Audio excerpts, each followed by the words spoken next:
Have you ever noticed how many people around you look financially successful, but still feel tense every time the month ends? They earn decent money. They upgraded their lifestyle. From the outside, things look fine, maybe even impressive. And yet somehow, nothing feels secure. That discomfort isn't accidental. It comes from confusing feeling rich with becoming wealthy. Two very different financial states that often look identical on the surface. Let's talk about that difference. Imagine a fairly normal situation. You're in your mid-20s or early 30s. You live in the US or Europe.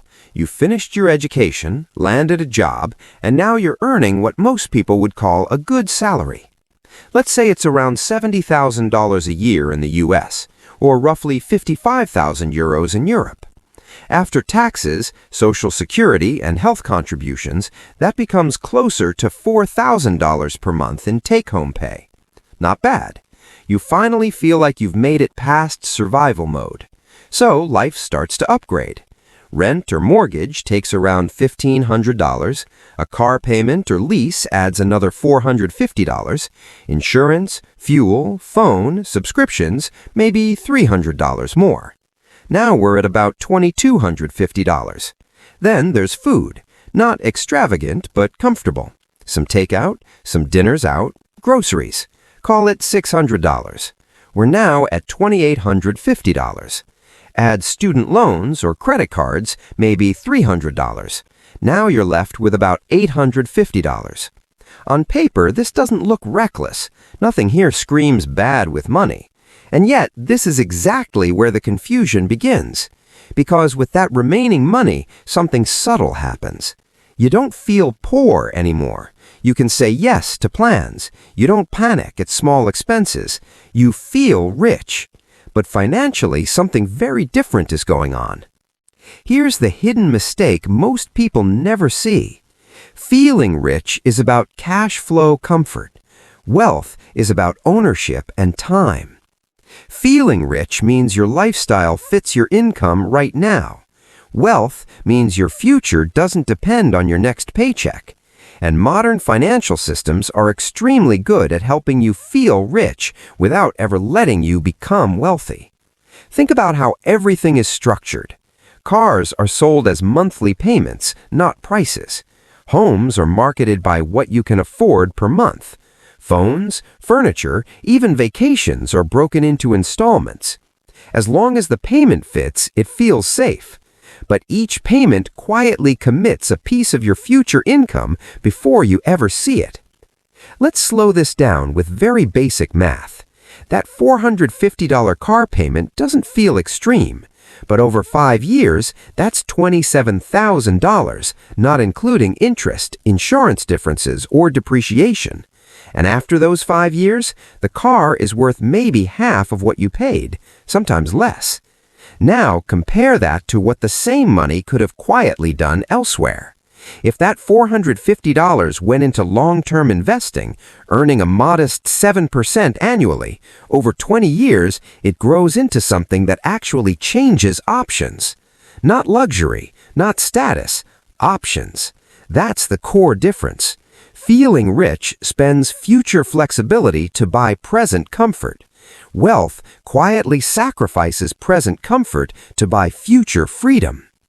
So why do smart, educated people keep choosing the first one? It's not ignorance, it's psychology. Humans are wired to optimize for now. We feel security when life looks stable and socially acceptable. And modern middle-class life has a very specific definition of acceptable. A decent car, a nice apartment, the ability to say yes socially. If you deviate from that, even temporarily, it feels like falling behind even when you're actually pulling ahead. There's also another psychological trick at play. Debt doesn't feel dangerous anymore. In the past, debt was visible and stressful. Today, it's normalized, automated, and emotionally softened. The payment disappears quietly each month. No pain, no alarm. Until years pass and nothing meaningful has accumulated. No ownership, no leverage, no time bought back. Just a very well-maintained lifestyle. Now, let's shift perspective. Financially intelligent people don't necessarily earn dramatically more, especially early on, but they think differently. They don't ask, "Can I afford this?" They ask, "What future am I trading for this?" They understand that looking successful and becoming secure often require opposite behavior, at least for a while. They're comfortable delaying visible rewards. They tolerate being slightly out of sync with their peers. Not forever, just long enough for compounding to quietly start working. They don't chase the feeling of being rich. They build systems that reduce future pressure. Lower fixed costs, fewer obligations, more optionality. So when opportunities appear or problems happen, they're not forced into decisions. That's wealth. Not abundance of things, but absence of pressure. The uncomfortable truth is this: most people don't fail financially because they overspend wildly. They fail because they build lives that require them to keep earning at the same level forever. That's not a moral failure, it's a design problem. And once you see the difference between feeling rich and becoming wealthy, you can't unsee it. You start noticing which expenses buy comfort and which buy freedom. And slowly, almost quietly, your decisions begin to change. Not dramatically, not overnight, just consistently. If this perspective helped you see money a little more clearly, you can support the channel by liking the video or subscribing. No pressure, just awareness. That's where real financial change actually starts.